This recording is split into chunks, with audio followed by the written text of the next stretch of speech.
agradecendo a participação de todos e com muito carinho enviando a nossa energia de gratidão ao Dr. Anselmo, toda a sua equipe. Estão trabalhando demais por esse quase 2 anos.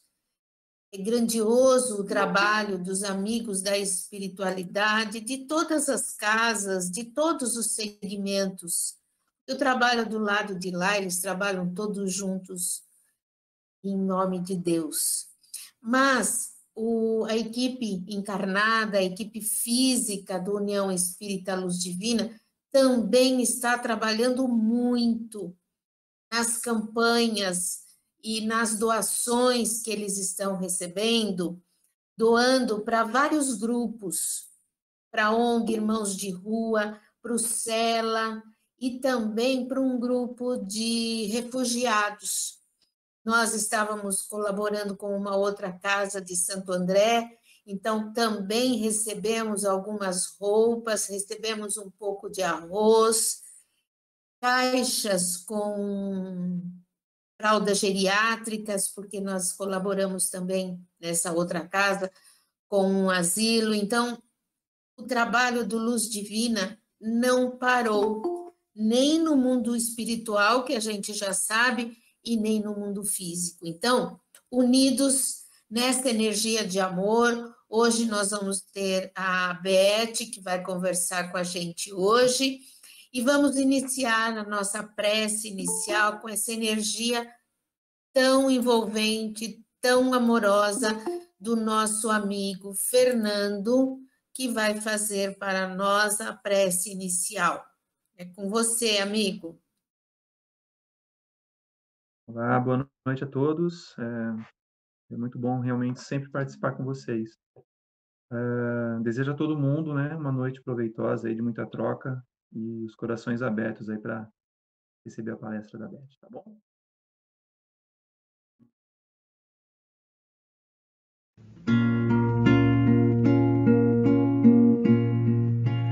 Eu navegarei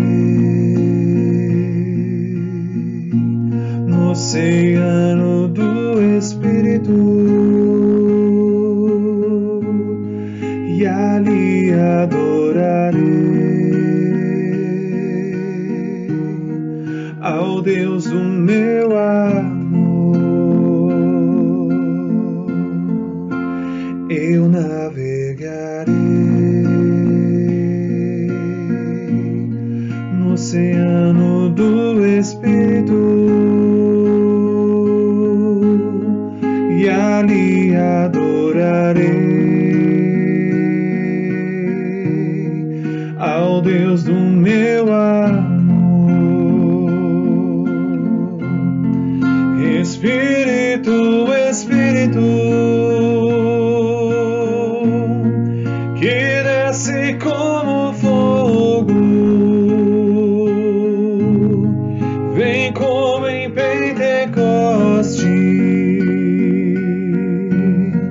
e enche-me de novo. Espírito, Espírito, que desce como fogo, vem como em Pentecostes e enche-me de novo.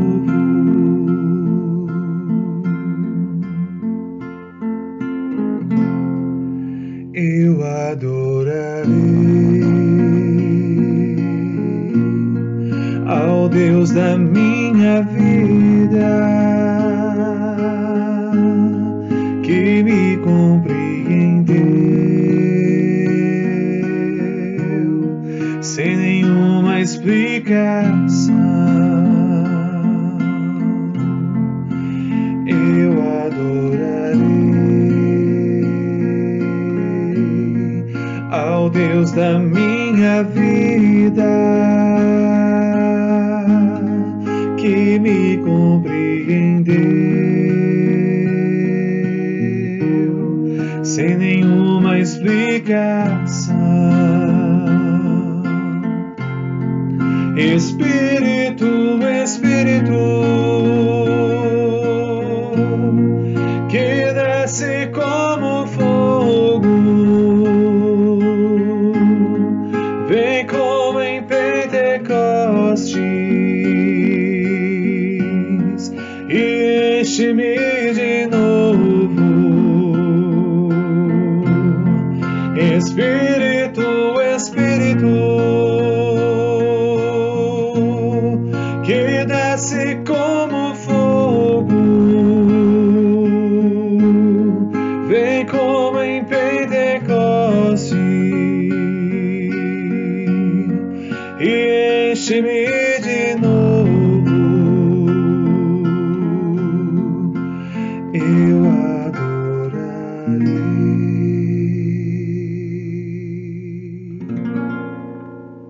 Gratidão, meu amigo. Mais uma música envolvente. Vocês devem ter percebido a interferência e a inconstância da internet. Então, a música, às vezes, oscila. Quando o Carlos faz a edição para colocar o vídeo no ar, daí a música é colocada gravada, então sai melhor. Então, fica aí o convite para vocês assistirem o vídeo com calma. Beth, é com você, minha amiga.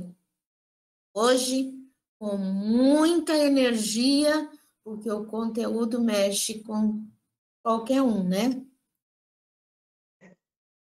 Obrigada, Luz. Eu estava com saudades de vocês. É muito bom estar aqui. Agradeço imensamente. Então, o tema que nós vamos abordar é Lei de Justiça, Amor e Caridade. Mas por que Allan Kardec colocou nessa lei justiça, amor e caridade, sendo que caridade, no latim caritas, significa amor? Por que Allan Kardec colocou amor e caridade, né, nessa expressão, sendo que em latim são sinônimos? É que no grego há diferentes tipos de amor, há palavras diferentes para os diferentes tipos de amor. Então tem para os gregos, né, para a língua grega, o eros, que é a paixão, é um amor epitelial. Tem o storge, que é o amor voltado à família. O phileo, né? Não é filho, é phileo, voltado aos amigos, à amizade. Aí, daí que advém a palavra filantropia, que significa caridade, é o amor caridade. E o ágape é o amor divino, o amor a Deus, o amor de Deus para nós, de Jesus para nós, que não exige retribuição. Então, aqui nessa expressão, justiça, amor e caridade, Allan Kardec coloca, né? Justiça, o amor, nossa relação com Deus, e a caridade, nossa relação com o próximo. Mas qual é o conceito de justiça? Lá no século V antes de Cristo, né? 2.500 anos, Platão entendia que justiça é harmonia social. Aí o discípulo dele, Aristóteles, questionava se essa harmonia, esse equilíbrio social for rompido, o que acontece? Aí diz Aristóteles, é preciso a intervenção da justiça humana. Haveria uma justiça retributiva. Então, a lei humana retribuiria ao faltoso a pena que lhe converia. Então, para Aristóteles, a justiça seria tratar igualmente os iguais e desigualmente os desiguais, na medida da própria desigualdade. Confuso, né? Mas isso significa assim, buscar a equidade, que é a igualdade de direitos. Então, se a pessoa desequilibrou a sociedade, ela também deveria sofrer algum desequilíbrio, que é a pena. Mas também nós nos perguntamos o que é tratar igualmente ou desigualmente? Fica meio que subjetivo. Aí passou o tempo, no ano 1780 antes de Cristo, surgiu o código do rei Hammurabi, o rei da Babilônia, é a lei de Italião, olho por olho, dente por dente. Então, a a justiça retributiva seria igual essa de Aristóteles: matou, então também deve ser morto. Paga-se o bem com o bem, o mal com o mal. Mas aí também fica a questão: o que é o bem? O que é o mal? O tempo foi passando.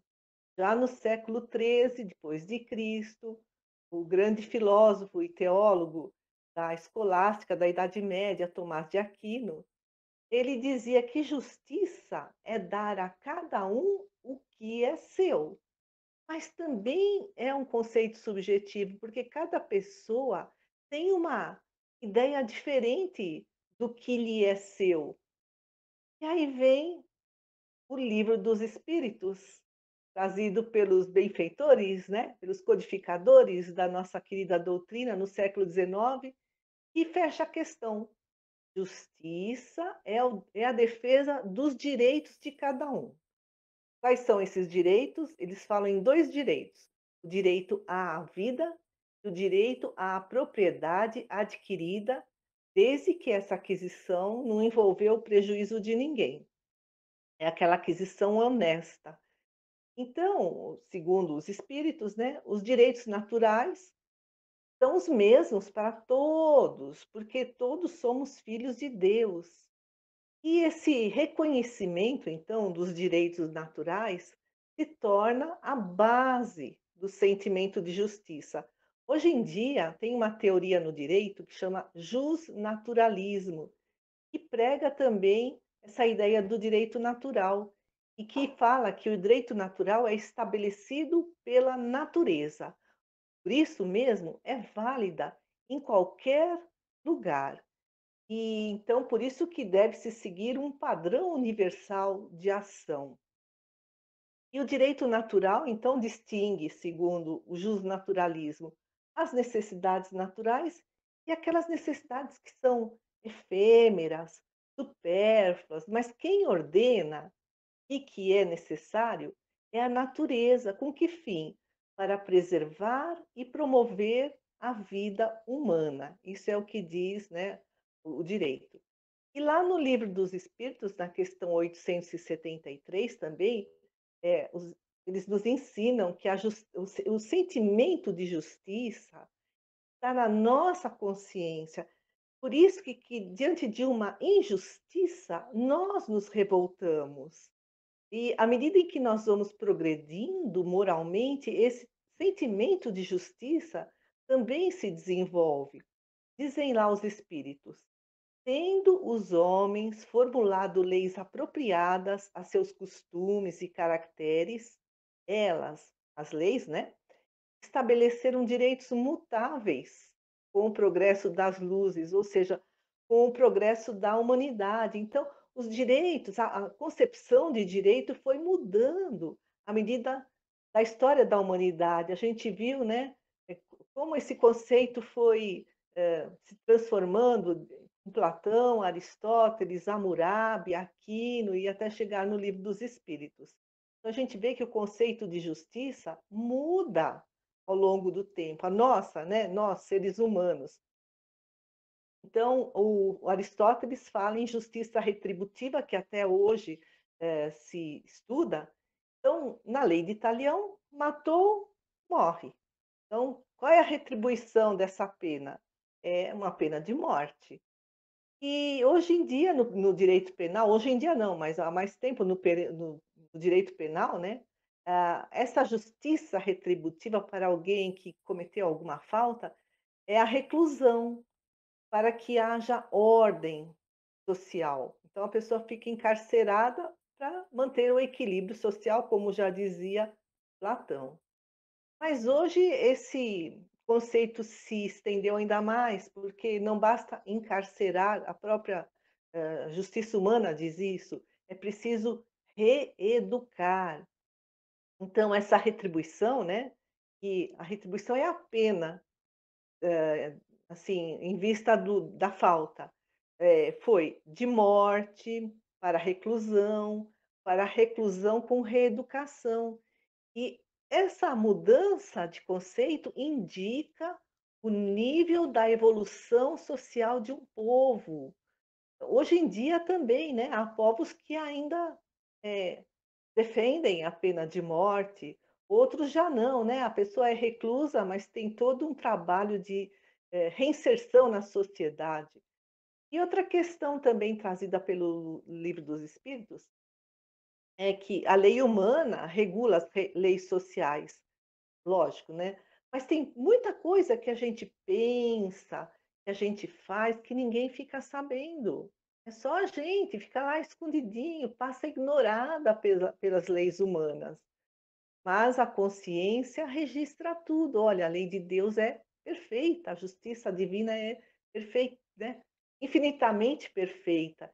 Por isso que lá no Livro dos Espíritos, na questão 876, eles nos dizem que Deus não podia haver dado um guia mais seguro para nós em relação ao conceito de justiça do que a nossa própria consciência.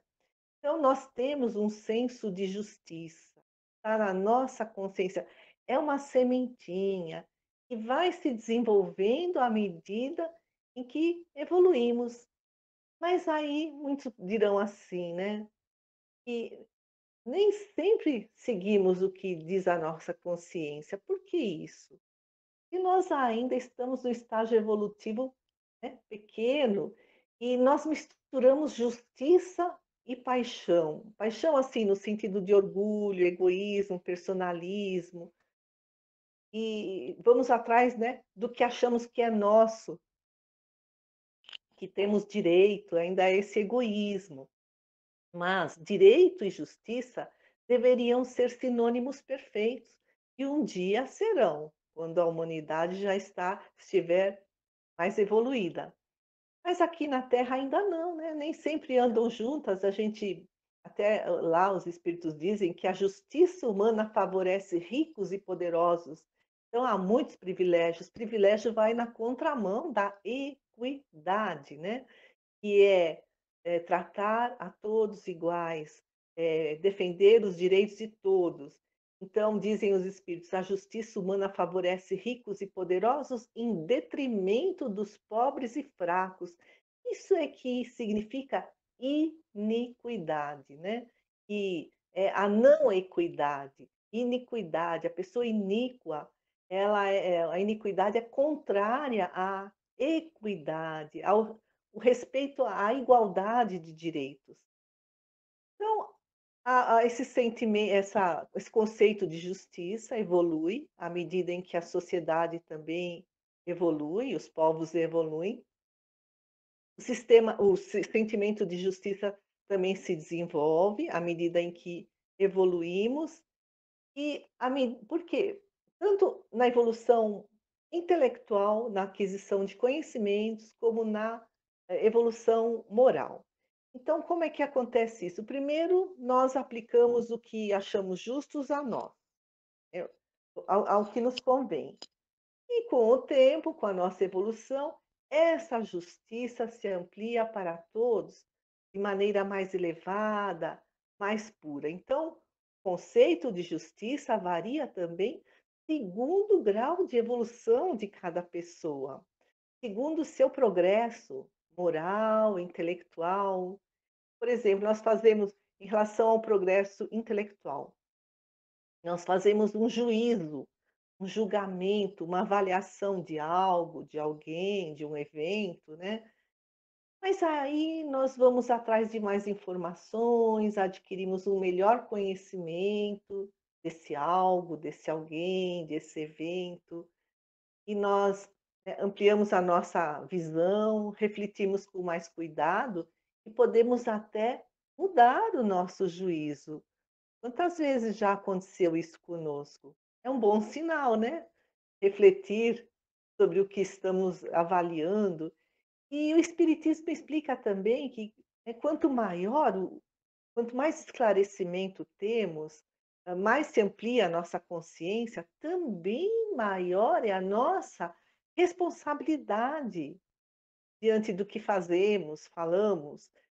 E aí também, maior será o sentimento, o nosso sentimento de culpa, diante de uma falta qualquer. Por isso dizem os espíritos, o espiritismo é um disciplinador da nossa liberdade. Disciplina a vida social para que haja mais equidade, mais harmonia, né? Para que haja mais dignidade. E também disciplina a nossa vida individual, para que nós nos harmonizemos com as leis de Deus, né? Para que não erremos tanto. Então, dizem eles, assim, quando praticarmos a justiça em toda a sua plenitude, seremos verdadeiramente justos, como Jesus, e praticaremos o amor e a caridade, sem os quais não há verdadeira justiça. A gente vê, né, que aqui os espíritos estão associando justiça com amor e caridade. Lá no Livro dos Espíritos, na questão 886, Allan Kardec pergunta: qual o verdadeiro sentido da palavra caridade, como a entendia Jesus? Então ele responde: benevolência para com todos, indulgência para com as imperfeições alheias, perdão das ofensas. E aí a gente vê que amor e caridade são os complementos da lei da justiça. Por quê? O que é justiça? Segundo o que nos ensinam os espíritos, é fazer aos outros o que queremos para nós. E quando nós amamos o próximo, nós fazemos a ele o que queremos para nós. Então, amor, caridade e justiça, né, estão juntas.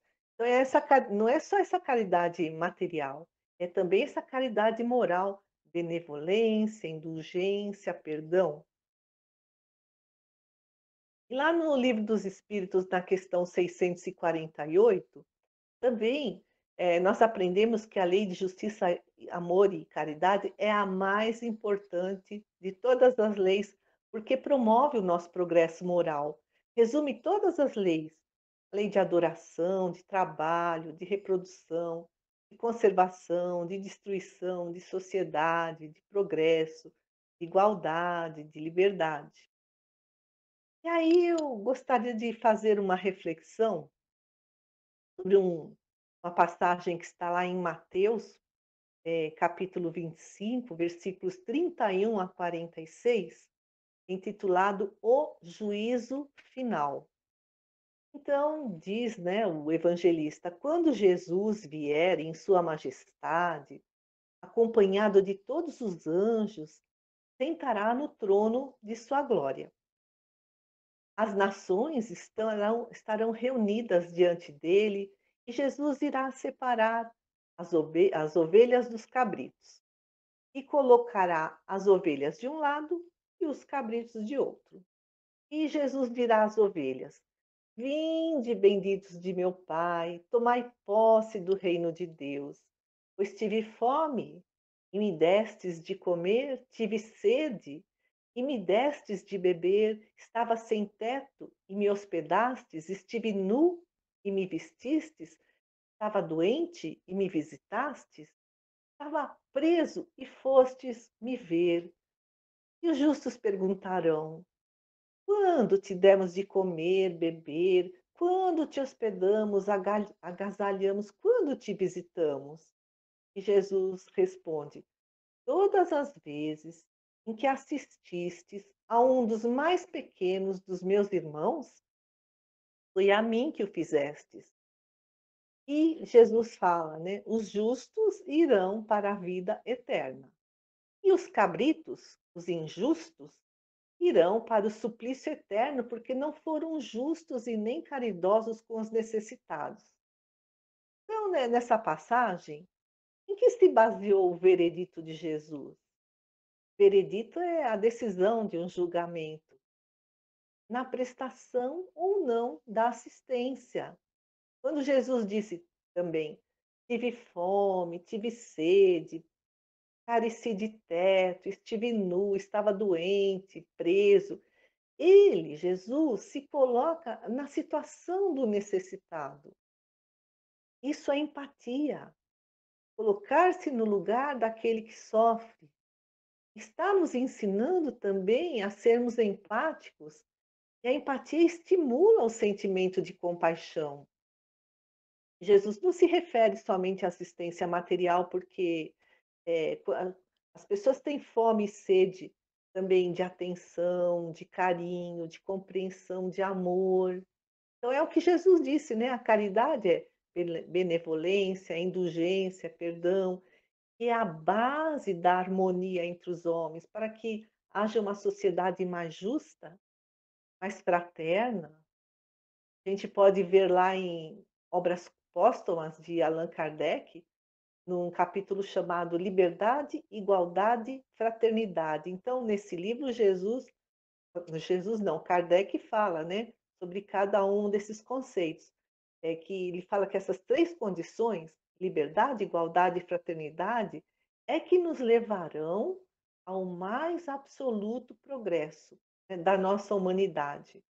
Mas aqui nós vamos trazer só o conceito que ele trabalhou de fraternidade, diz Kardec.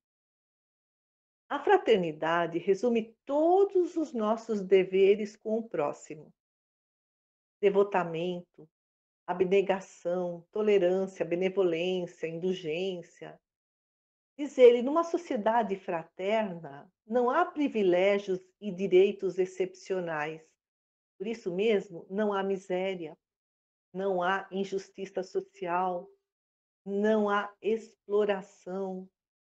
Frater significa irmão em latim. Então, fraternidade é fazer aos outros o que queremos para nós. E todos somos irmãos uns dos outros, todos somos filhos do mesmo Pai Celestial. É que nem fazer aos outros o que queremos para nós, a gente lembra dos três mosqueteiros, né? Um por todos, todos por um. E o Espiritismo nos diz, né, a famosa frase: fora da caridade não há salvação. Que salvação é essa? Nós vamos nos salvar do quê? Das nossas imperfeições, da nossa ignorância. Aí a gente vê nessa passagem do juízo final que é uma metáfora.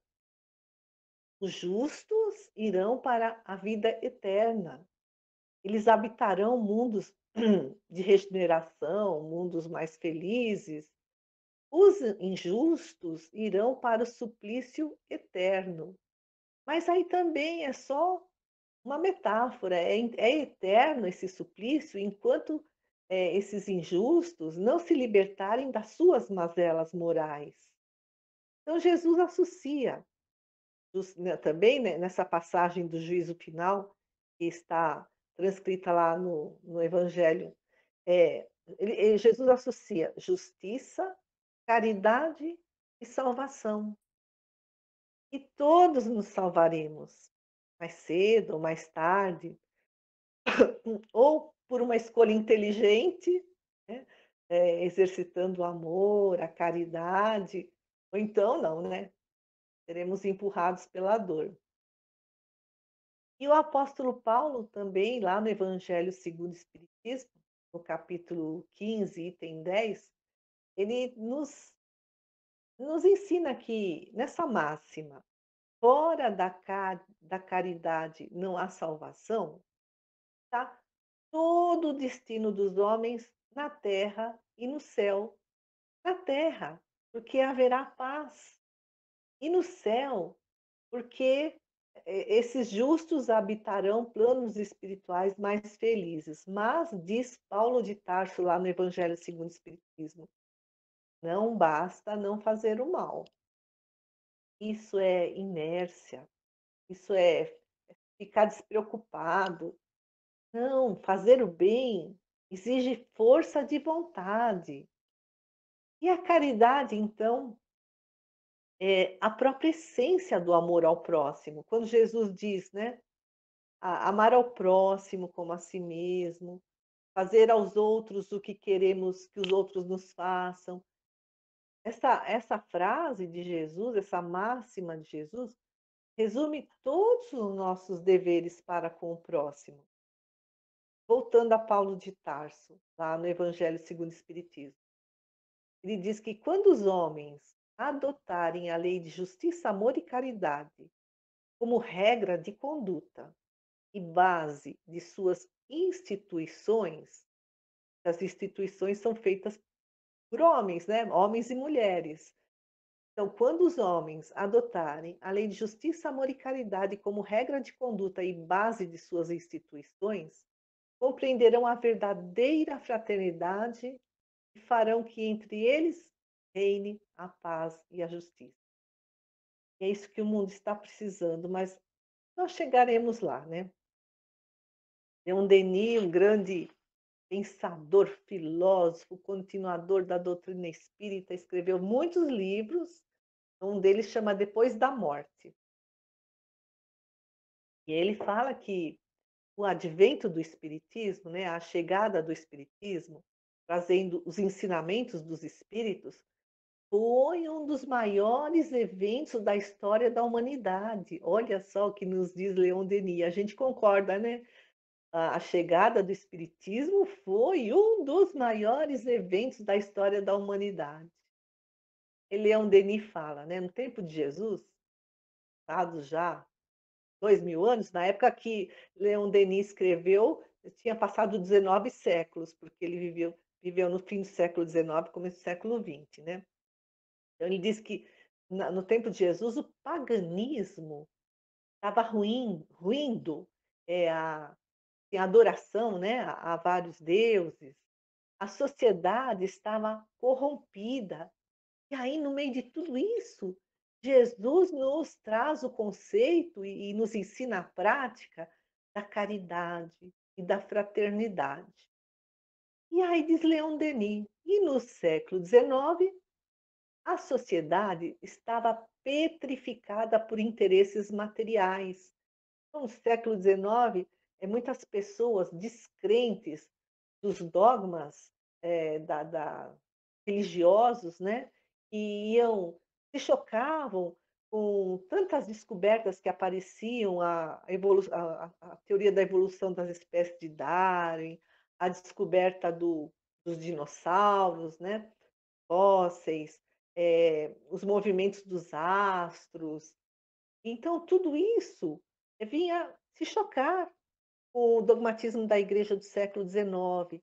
E aí as pessoas acabaram se desviando para o materialismo, o niilismo. Ah, eu não acredito nessas fantasias da Bíblia que o mundo foi criado em 6 dias, que a Terra tem 4.000 anos, né? 6.000 anos, que foi criada no ano 4.000 antes de Cristo, que existia uma família chamada Adão e Eva, Caim, Abel, e que deu origem a toda a Terra. Então, essas pessoas passaram, principalmente os mais intelectualizados, a se tornarem céticos, materialistas.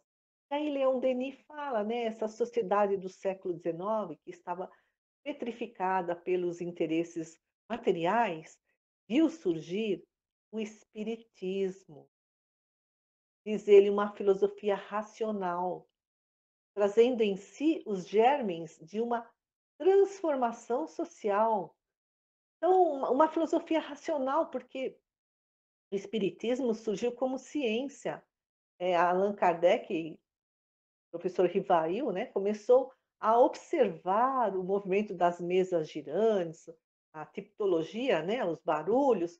Quando de início eram espíritos não tão evoluídos que vieram chamar a atenção dos encarnados, depois vieram espíritos de uma evolução maior que, através dos médiuns, trouxeram todo um corpo de doutrina, os princípios da doutrina espírita. Deus é único, nossa alma é imortal, reencarnamos e desencarnamos constantemente, evoluindo sempre, uma comunicação do plano espiritual com o plano da matéria. Então, é uma filosofia racional que nasceu com a observação metodológica da ciência. E aí Leon Denis fala que o espiritismo, né, vai possibilitar uma transformação social, porque vem oferecer uma base sólida à fé, uma fé raciocinada e uma sanção. O que é sanção? É a recompensa à moral. Então, é plantar e colher, as pessoas que fazem o bem, recebem o bem, né? Diz ele que o Espiritismo é um estimulante à virtude, né? Nos anima a nos transformar e diz também, faz do progresso o próprio objetivo da vida e a lei superior do universo. Então, nosso objetivo é progredir e a lei superior do universo é a evolução, porque tudo evolui. Então, o Espiritismo, diz ele, põe um fim ao reinado da graça, que algumas igrejas acreditam que existe a graça, o dom de Deus. Então, as pessoas escolhidas recebem gratuitamente os dons de Deus. Isso aconteceu principalmente na Reforma, com Lutero, com Calvin. Então, o Espiritismo põe um fim ao reinado da graça, né? Tudo depende do nosso esforço, do nosso merecimento. Põe um fim ao arbítrio, que é o abuso de poder. Então, né? Não haverá mais privilégios. E também põe um fim à superstição, mostrando na elevação dos seres o resultado de seus próprios esforços. Então, qual o resultado, né, dessa trabalheira que nós temos, né, desse esforço hercúleo? É evoluir, né? Então, mostra, né, o Espiritismo também que é preciso dar um golpe no nosso orgulho, no nosso egoísmo, para que haja igualdade absoluta entre todos nós, para que haja solidariedade entre todos nós, para que essa lei de justiça, amor e caridade possa vigorar plenamente. E aí, finalizando, eu gostaria de trazer assim uma reflexão de um texto de Emmanuel, psicografia do Chico Xavier, está no livro Caridade, e esse capítulo chama Caridade e Esperança. Diz Emmanuel: lembremos da esperança para que nossa caridade não seja incompleta. Ao faminto, não basta dar o pão, é preciso uma palavra carinhosa, uma palavra fraterna, para que ele restaure as suas próprias energias.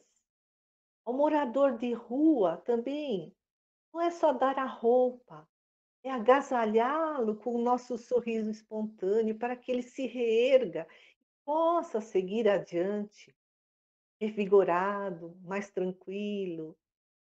Diz Emmanuel, não esqueçamos que Deus tem infinita paciência conosco, então nós também precisamos ter muita paciência para com os outros.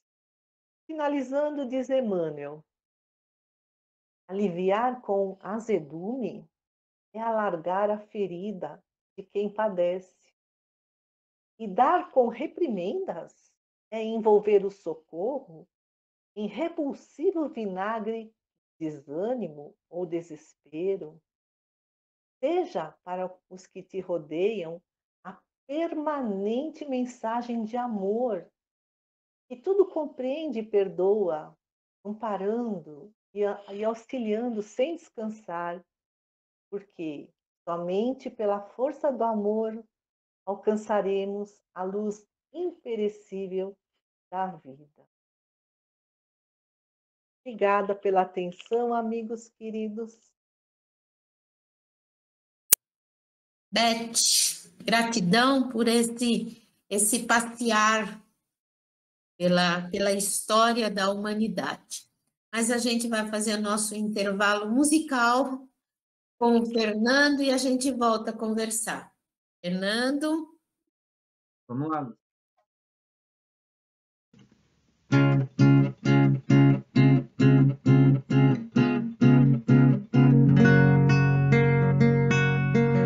No novo tempo, apesar dos castigos, estamos crescidos, estamos atentos, estamos mais vivos pra nos socorrer,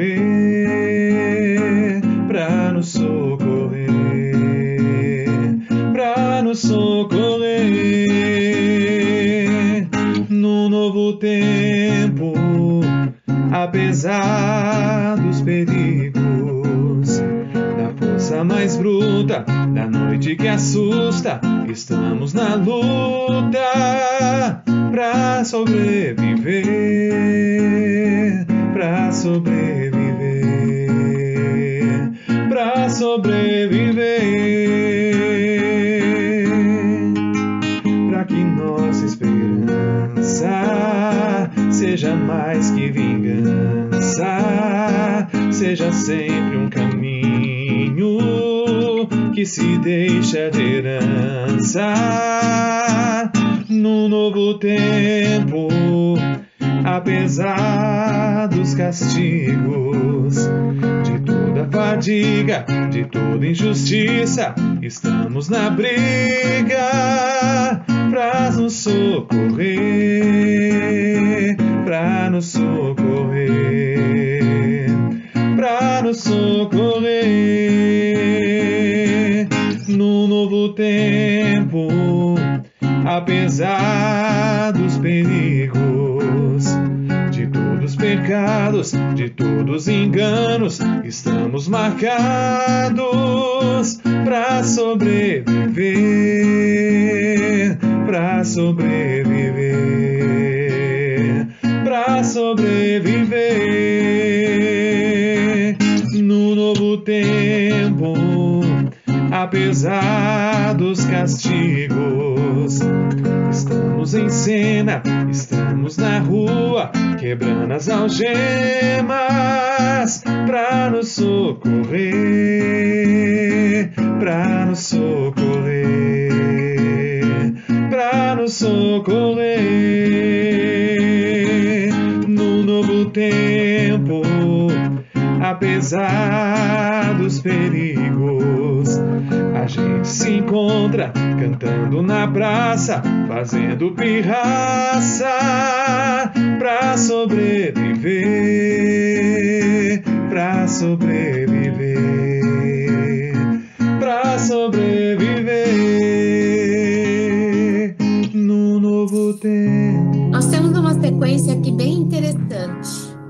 A Beth veio nos mostrar de lá de trás as oscilações do ser humano. O Fernando veio nos chamar a atenção para o novo tempo, que é onde a Beth terminou a sua fala. Mas algumas pessoas pensam e dizem, mas nós não estamos vivendo isso. Muitas pessoas são maldosas, muitas pessoas são egoístas, mas a Beth acabou de mostrar para a gente a oscilação. E como espíritos reencarnantes, cada um de nós está num estágio. Essa música vem mostrar exatamente o ensinamento que há algum tempo estamos recebendo e que estamos no meio do turbilhão, que é o processo de regeneração. Nós vamos ver tudo isso que a Beth colocou e que o Fernando nos trouxe nessa letra, nessa encarnação. O que você acha, Beth? Ai, meio difícil, né? Ai, tem que avançar muito. Lógico, aqueles que buscam praticar os ensinamentos de Jesus vão chegar antes, né? Mas uma encarnação é muito pouco tempo, né? Mas é assim, né? Estamos caminhando, né? A meta é essa, o objetivo é esse, o final da estrada, né, do sofrimento também é esse, né?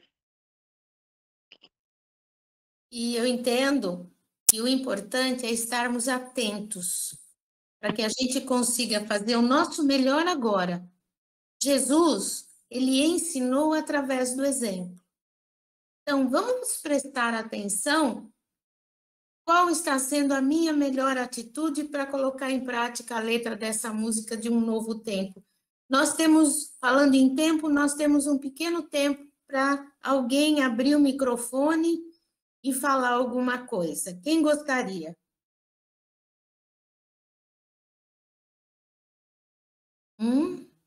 Nelly, eu já toquei no assunto porque eu sei que você faz isso e você acredita nisso.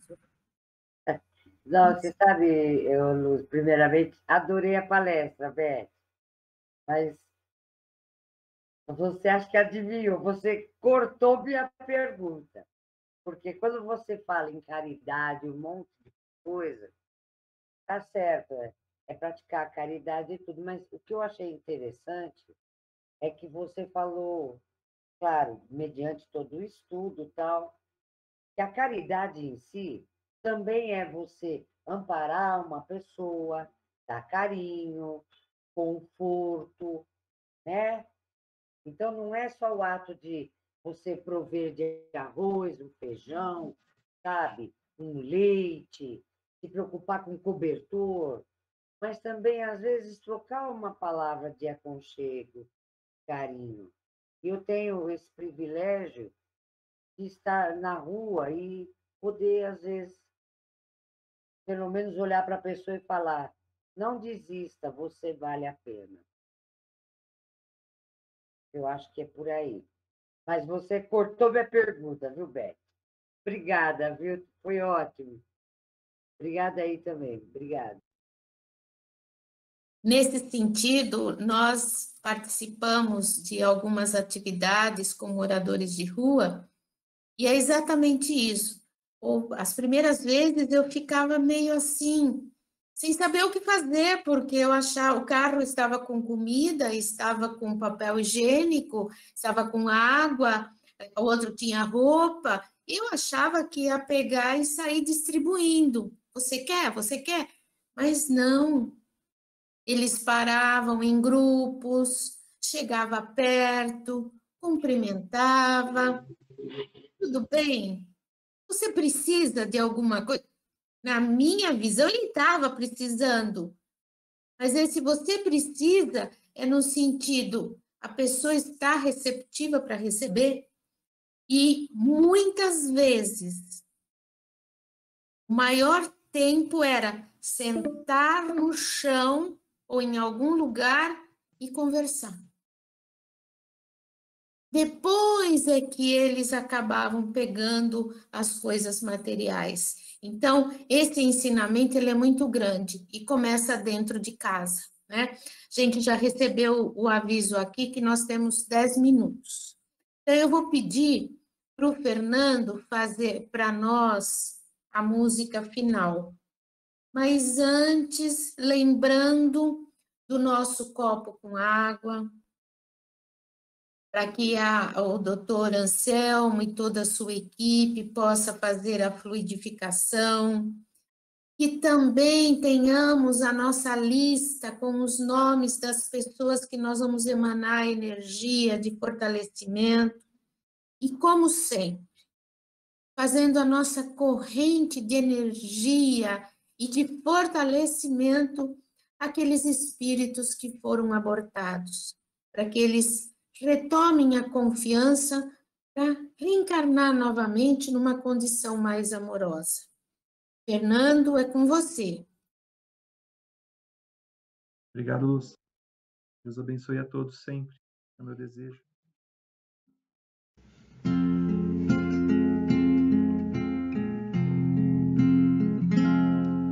Senhor, eu sei que tu me sondas, sei também que me conheces. Se me assento ou me levanto, conheces meus pensamentos. Quer deitado ou quer andando,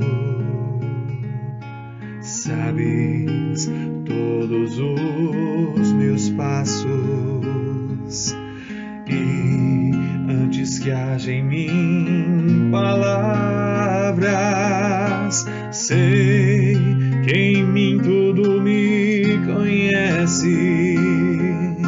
Senhor, eu sei que tu me sondas. Senhor, eu sei que tu me sondas. Senhor, eu sei que tu me sondas. Eu sei que tu me sondas.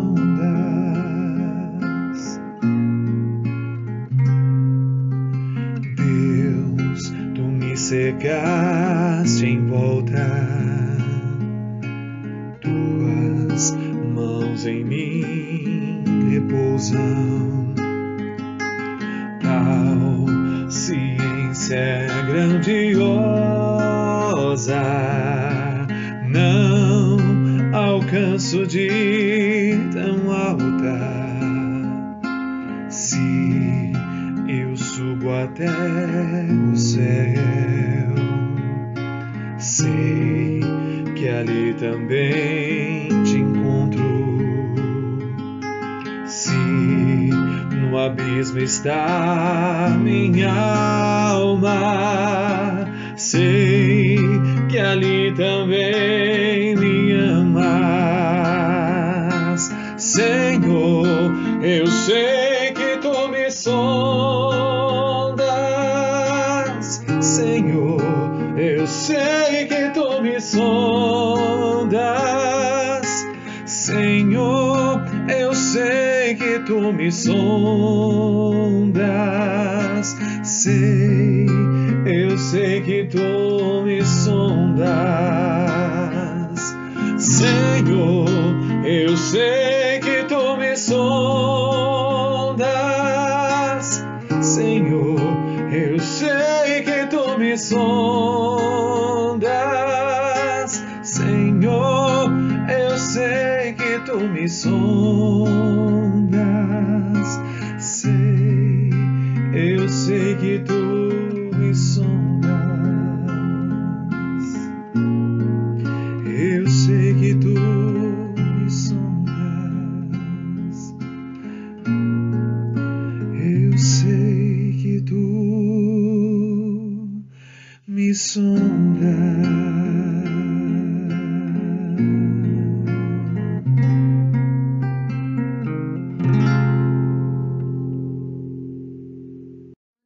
Nessa energia, nos imaginando na sala de passes,